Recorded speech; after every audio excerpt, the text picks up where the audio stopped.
राधे राधे सखियों। गणेश जी की कहानी। विष्णु भगवान लक्ष्मी जी के साथ विवाह करने के लिए जा रहे थे तो सारे देवी देवताओं को बुला लिया। सब देवी देवता कहने लगे कि गणेश जी को क्यों नहीं बुलाया। तो विष्णु भगवान जी बोले, दून दुलाली सूंड सुंडाली, हाथी जैसा सूंड, मोटे मोटे कान, इसे साथ में ले जाकर क्या करेंगे। इसे तो घर की रखवाली के लिए छोड़ दो। बारात चली गई। इतने में नारद जी ने गणेश जी को भड़का दिया। आपको साथ ले जाने में से बारात बहुत बुरी लगी, इसलिए आपको यहाँ छोड़ दिया। इससे गणेश जी को बहुत गुस्सा आया और सारे चूहों को आज्ञा दे दी कि सारी जमीन खोखली कर दो। चूहों ने सारी जमीन खोखली कर दी, जिससे गणेश जी के रथ का पहिया धरती में धंस गया। सब पहिया निकालने लगे पर रथ का पहिया नहीं निकला। फिर किसान खाती को बुलाया और पहिए को हाथ लगाकर बोला कि बोलो गणेश जी महाराज की जय। तो पहिया निकल गया। तब उन्होंने कहा कि गणेश जी को मनाए बिना कोई काम सिद्ध नहीं हो सकता।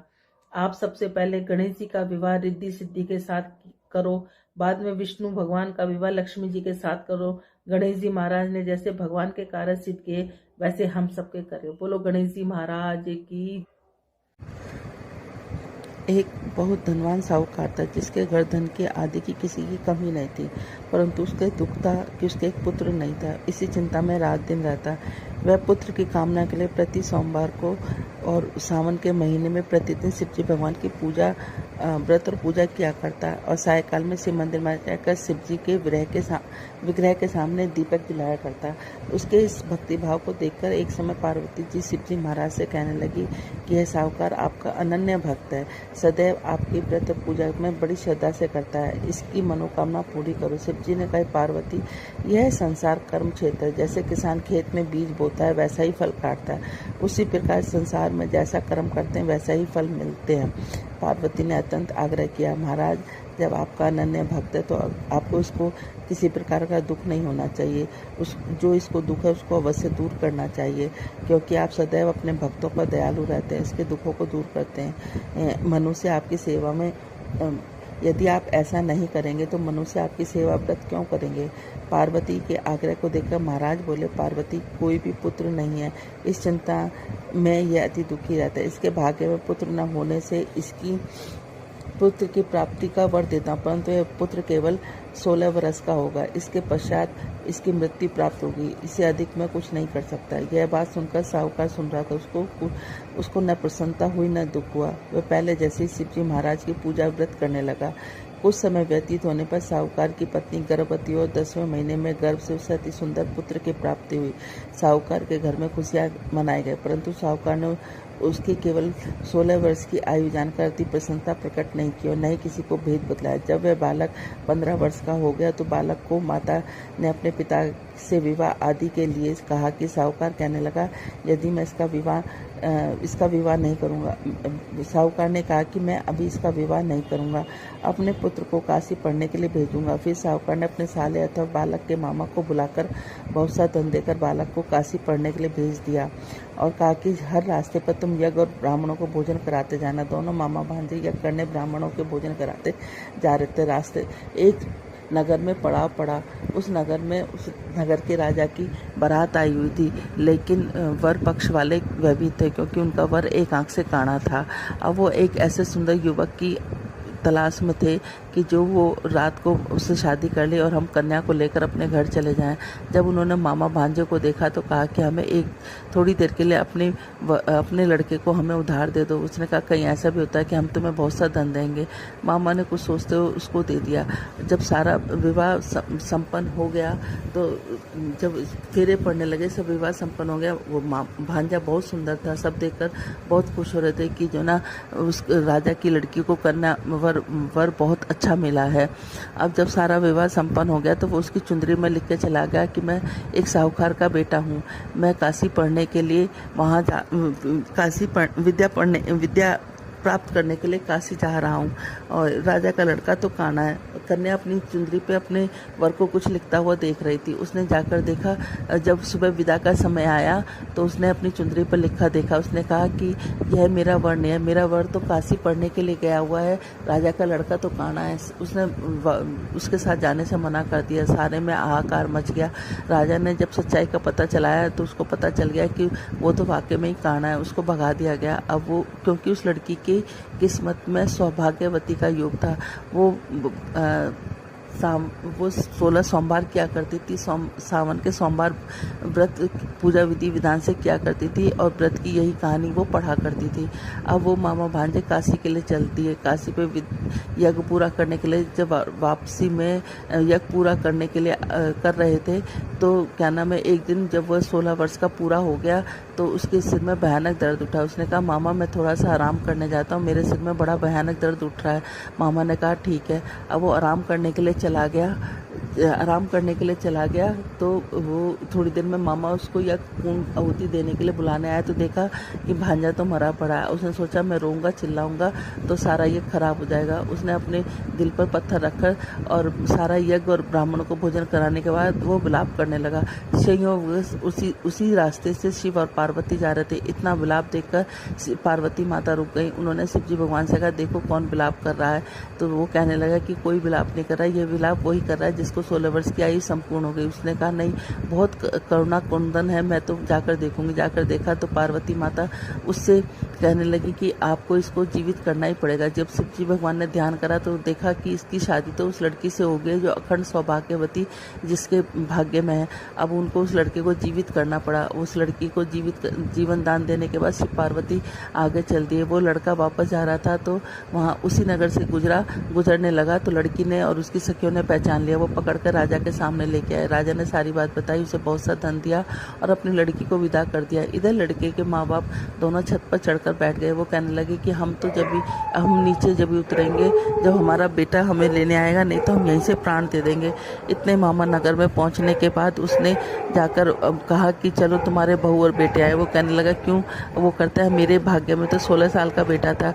मामा ने उसको सारी बात बताई। कहने लगा कि जो ना अखंड सौभाग्यवती लड़की की शादी होने की वजह से तुम्हारे बेटे की आयु पूरी लंबी हो गई है। अब दोनों सेठ सेठानी नीचे उतरे। उन्होंने अपने बेटे और बहू को खूब आदर सत्कार के साथ किया और कहा कि जो भी सावन के महीने में इस कहानी को रोज पढ़ेगा सुनेगा उसको भी अखंड सौभाग्यवती का फल मिलेगा, साथ में पुत्र पौत्र का फल मिलेगा। जैसे पार्वती माता शिव जी भगवान तुमने उसको दिया, वैसे कहते सुनते हमें और हमारे परिवार को सुनने और कहने वालों को सबको देना। बोलो भोलेनाथ की जय, माँ पार्वती की जय। एक बुढ़िया माई थी। वो सूर्य नारायण भगवान की पूजा किया करती थी। पड़ोसन से गोबर लाती, घर को लीपा पोती करती और भगवान का भोग बनाती और भोग भगवान को, सूर्य नारायण भगवान को लगाया करती। एक दिन उसकी पड़ोसन से किसी बात पर कहा सुनी हो गई तो उसने गोबर देने से मना कर दिया। तो उसने ना लीपा, ना पोता, ना बनाया, ना खाया। इस तरह से उसको 1 सप्ताह बीत गया।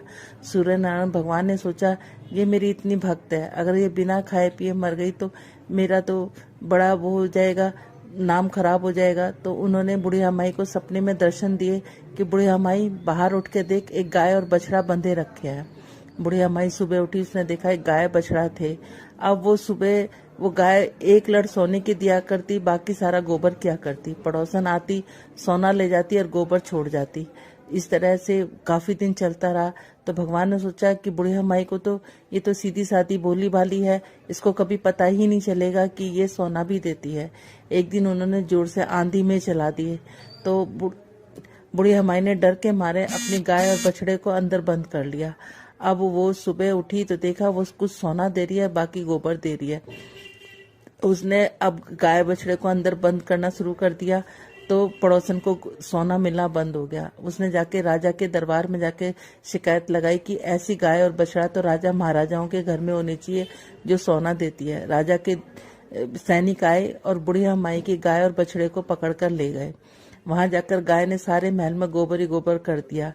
तो राजा को बड़ा गुस्सा आ गया। उन्होंने बुढ़िया माई को पकड़ के बुला लिया और वो कहने लगे, तुझे सोना देती है ये गाय और बछड़ा और यहाँ गोबर ही गोबर कर दिया। तो वो कहने लगी, मुझे सूर्य नारायण भगवान ने दिया, लेकिन पड़ोसन ने अपने उसके ईर्ष्या के कारण यहाँ पर आकर शिकायत लगा दी। तो उन्होंने कहा अच्छा ऐसी बात है तो सूर्य ने भगवान से प्रार्थना करो। उसने प्रार्थना करी, सारे महल से गोबर गायब हो गया। राजा ने उस बुढ़िया माई को काफी सारा धन दिया और गाय बछड़े दिए और उस पड़ोसन गजाननं भूतगणातिसेवितं कपितजम्बूफलचारुभक्षणं उमातं शोकविनाशकारिकं नमामि विघ्नेश्वरं पादपङ्कजं कर्पूरगौरं करुणावतारं संसारसारं भुजगेन्द्रहारं सदा वसन्तं हृदयारविन्दे भवन भवानी सहितं नमामि। त्वमेव माता च पिता त्वमेव बन्धु च सखा त्वमेव विद्या दर्वन् त्वमेव सर्वं मम देव त्वमेव सर्वं मम देव। ॐ नमः शिवाय, ॐ नमः शिवाय, ॐ नमः शिवाय, ॐ नमः शिवाय, ॐ नमः शिवाय, ॐ नमः शिवाय, ॐ नमः शिवाय, ॐ नमः शिवाय। भगवान शंकर सतन कुमार से बोले सावन मास की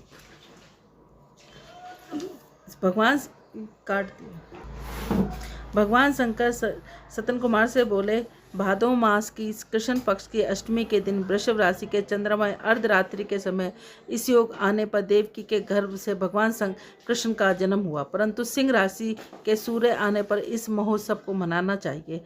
अष्टमी तिथि से पहले सप्तमी के दिन दातुन करके अल्प भोजन करना चाहिए।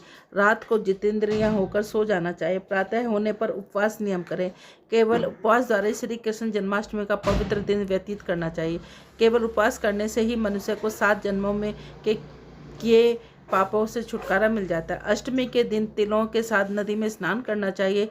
शोभन स्थान में देवकी के सूतिका घर को बनाकर उसे नाना प्रकार के रंगों से के कपड़ों से, कलश व फलों से सजाना चाहिए। दीप माला, पुष्प, चंदन, अगरबत्ती तथा धूप बत्ती जलाकर जहाँ गोकुल के कृष्ण चरित्र का वर्णन करें। वाद्य, शंख, नृत्य, गान आदि से उन दिनों को मनाएं। 16 उपचार द्वारा देवकी के मंत्र से देवकी की पूजा करें। सतह से वेणु, वीणा, निदान सहित गायन आदि से किन्नरों द्वारा स्तुति की जाती हुई श्रृंगार, दर्पण, दूबा, दधी, कलश धारण किए हुए किन्नरों से सेविता अपने निवास स्थान पर खूब प्रसन्नमुख देव माता देवकी कृष्ण के सहित वासुदेव के साथ चारपाई पर लेटी हुई दिखाई देनी चाहिए। सब पाप नाशार्थ आदि में प्रणव तथा अंत में नमः जोड़कर चतुर्थार्थ युक्त अलग अलग नाम से कीर्तन पूजा करनी चाहिए। देवकी, वासुदेव, बलदेव, नंद, यशोदा की अलग अलग पूजा करनी चाहिए। चंद्रमा के निकलने पर श्री हरि का स्मरण कर चंद्रमा को अर्घ देकर कहना चाहिए, हे रोहिणी कांता, आप मेरे अर्घ को स्वीकार करें। श्री कृष्ण अष्टमी का व्रत 1 करोड़ 81 के व्रतों के तुल्य जितना होता है। इस प्रकार रात को पूजन करके नवमी को प्रातःकाल देवी भगवती विंध्यवासिनी का कृष्ण तुल्य महोत्सव करना चाहिए।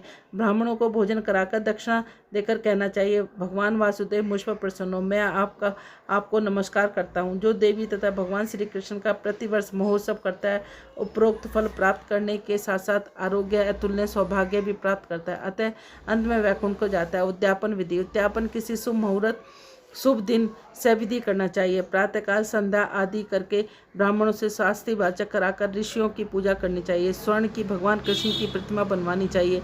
मंडप में ब्रह्मादि देवताओं की स्थापना करनी चाहिए। उस पर तांबे या मिट्टी का कलश रखकर उसमें रजत या बांस का पात्र रखना चाहिए। कपड़े से ढककर साधक उस पर कृष्ण कन्हैया की वैदिक या तांत्रिक मंत्रों के द्वारा 16 उपचार पूजा करनी चाहिए। शंख में जल भरकर गंगा जल भरकर फल फूल चंदन रखकर नारी केला फल युक्त पर भूमि पर घुटने टेककर कहना चाहिए, हे गोविंदा, आपका अवतार कंस के वध के लिए तथा भूमि का भार कम करने के लिए हुआ है।